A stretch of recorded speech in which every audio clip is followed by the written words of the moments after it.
Yo, it's been a long time coming, but here we are. This is the inaugural video for the Heat Check Chuck channel, where we will take a deep dive into the sport we love, basketball. I am by no means perfect in my analysis, not really that good at the game, but I love the idea of building a community that appreciates the nuances and greatness of the game. Nevertheless, we'll have a great time. Without further ado, let the video commence.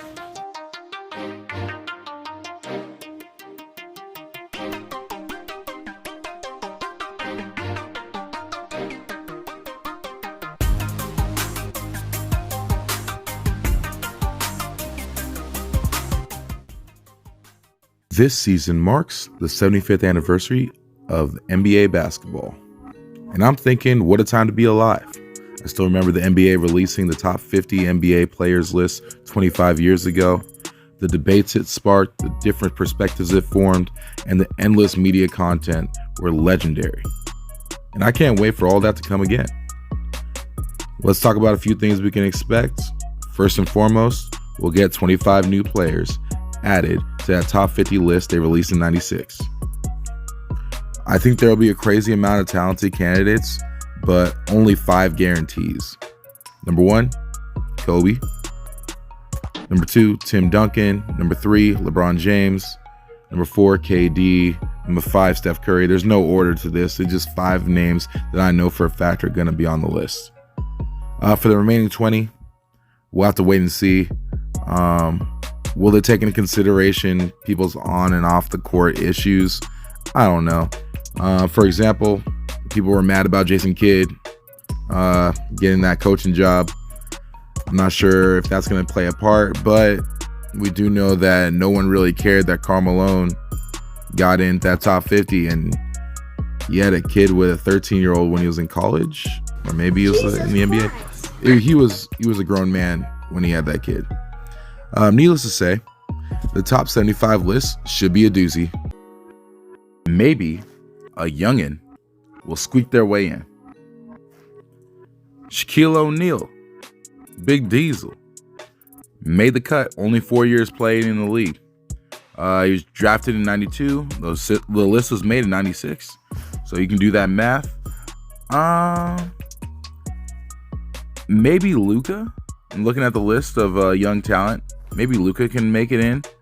I wouldn't bet against it.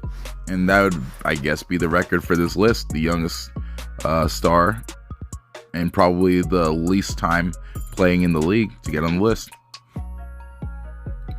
One of the most anticipated aspects of the 21-22 season is the NBA rule change. Now, I said I wouldn't get my hopes up because back in 2012, if you know me, I was... Gotta calm down. I was livid.